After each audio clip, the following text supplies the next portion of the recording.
राजा बिंदुसार सिद्धार्थ को हर प्रकार से शासन करने के पक्ष में मदद देने के लिए प्रस्ताव रखते हैं कि यदि तुम अपना पैतृक राज्य नहीं लेना चाहते तो मेरा आधा राज्य स्वीकार कर सकते हो।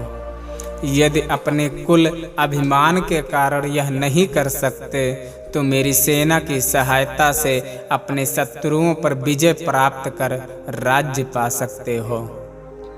तुम्हारी अवस्था धर्म, कर्म और काम की उपभोग के लिए है। तुम इन सब के लिए पूरी तरह से सक्षम हो। इस प्रकार अनेक उदाहरणों व अपनी बातों से सिद्धार्थ का मन पलटने की कोशिश करते हैं।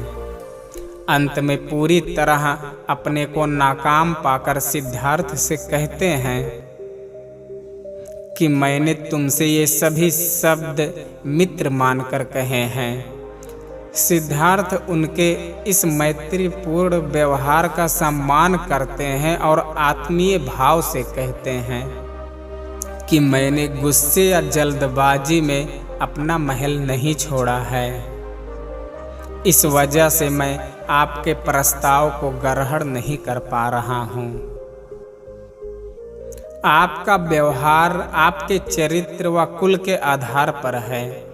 इसी कारण अपने विचार पर टिके रहना मेरे चरित्र व कुल के अनुरूप है। सिद्धार्थ राजा बिंदुसार को समझाते हुए कहते हैं, मैं संसार के कलहों से आहत हूँ। मैं शांति की खोज में हूँ। मैं इस दुख का अंत करने के लिए बदले में इस पृथ्वी का राज्य क्या दिव्य लोक का राज्य भी मिले तो मैं नहीं चाहूँगा। राजा ने विनम्र शब्दों में कहा, आपका उद्देश्य सफल हो। जब आप अपने इस कार्य में सफल हो जाएं, तब हमारे राज्य में पधारने की कृपा अवश्य करना। इतना वचन देकर राजा अपने दरबारियों के साथ वापस महल लौट आते हैं। राजकुमार सिद्धार्थ ने जब राज्य का त्याग किया, उस समय देश में व्यापक और उथल पुथल मची हुई थी। अनेक दर्शनों व मतों का बोलबाला था। गृह त्याग के बाद वह अनेकों धर्म गुरुओं, सन्यासियों व शर्मणों के संपर्क में आए, परंतु असंतुष्ट ही रहे। उन्होंने इन सब को अस्वीकार किया और अपने ही ध्यान व ज्ञान के आधार पर साधना करने का निश्चय किया। नई दिशा की खोज में सिद्धार्थ ने आलार काल योगी से मिलने के लिए राजगिरी को छोड़ा।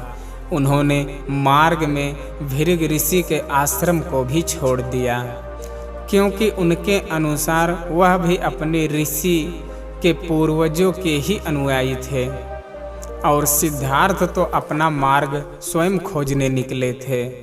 वैशाली पहुंचकर उन्होंने आलार काल से उनके सिद्धांत, अभ्यास व ध्यान के तरीके सीखे। आलार काल के यह कहने पर कि अब सिखाने के लिए उनके पास कुछ नहीं है, यह सुनकर सिद्धार्थ वहां से चले गए। इसके बाद सिद्धार्थ ने रामपुत्र नामक योगी से भी ध्यान की अंतिम विधि सीखी। मगध आकर ध्यानाचार से ध्यान द्वारा सांस को पूरी तरह से रोकने की विधि को सीखकर समाधि मात्र का भी अभ्यास किया। यह सब सीखने के बाद वह गया पहुँचे। वहाँ उर्वेला नामक स्थान पर निवास करने का निश्चय किया। उर्वेला एक स्थान और शांत, मनोरम व सुखद स्थान था। भारतवर्ष के मठ या मंदिर ज़्यादातर पहाड़ी शिखरों, नदियों, तटों भारतवर्ष के मठ या मंदिर ज़्यादातर पहाड़ी शिखरों, नदी तटों पर स्थित हैं, क्योंकि धर्म अभ्यास में निसर्ग और जलवायु का विशेष महत्व है, जो इंद्रियों के लिए शांतिप्रद व मनोहर जो इंद्रियों के लिए शांतिप्रद व मनोहर होता है। इस स्थल पर उन्होंने बिना आहार के कठोर तपस्या आरंभ की। उन्होंने सोचा, जिस प्रकार गीली लकड़ी में घर्षण के द्वारा आग प्रसारित होना संभव नहीं है, परंतु सूखी लकड़ी में यह संभव है, इसी प्रकार वासना विकारहीनता के बिना प्रकाश प्राप्ति संभव नहीं है। इस प्रकार सिद्धार्थ जंगल और शहर में घूमते, भिक्षा लेते और जब भी कोई साधु या सिद्ध पुरुष मिल जाता, उससे ध्यान लगाने के तरीके व योग सीखकर कठोर तपस्या करते। तप करते हुए वह सिर्फ तिल और चावल खाया करते थे। इसके अतिरिक्त उन्होंने कठोर व्रत भी किए, लेकिन उन्हें शांति नहीं मिली। 6 साल बीत गए, परंतु सिद्धार्थ की तपस्या सफल नहीं हुई। उन्हें विश्वास हो गया कि तप उपवास द्वारा बोध संभव नहीं। इससे संबंधित एक घटना इस प्रकार है। एक दिन कुछ स्त्रियां किसी नगर से लौटती हुई वहां से निकली, जहां सिद्धार्थ की तपस्थली थी। उनका एक गीत सिद्धार्थ के कानों में पड़ा, वीणा के तारों को ढीला मत छोड़ो।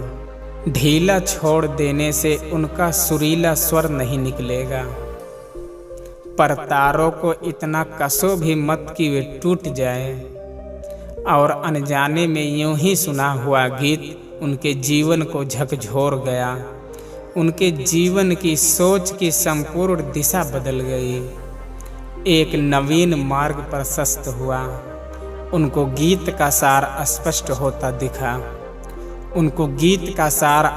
होता दिखा। वह समझ गए कि नियमित आहार विहार से योग सिद्ध होता है, अति किसी बात की अच्छी नहीं। कुछ भी प्राप्त करने के लिए मध्यम मार्ग ही ठीक रहता है।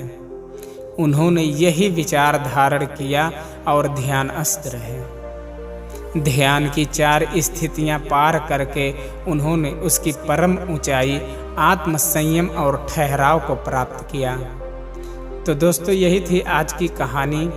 उम्मीद करता हूँ कि आपको पसंद आएगी, और पसंद आए तो प्लीज़ वीडियो को लाइक करें, शेयर करें, कमेंट करना बिल्कुल ना भूलें। और अगर चैनल पर नए हैं, चैनल को सब्सक्राइब नहीं किए हैं, तो प्लीज़ चैनल को सब्सक्राइब करें, बेल आइकन को प्रेस करें, ताकि आने वाले सभी वीडियो का नोटिफिकेशन आपको सबसे पहले मिले और आप वीडियो को सबसे पहले देख सकें। वीडियो देखने के लिए बहुत बहुत धन्यवाद। नमो बुद्धाय।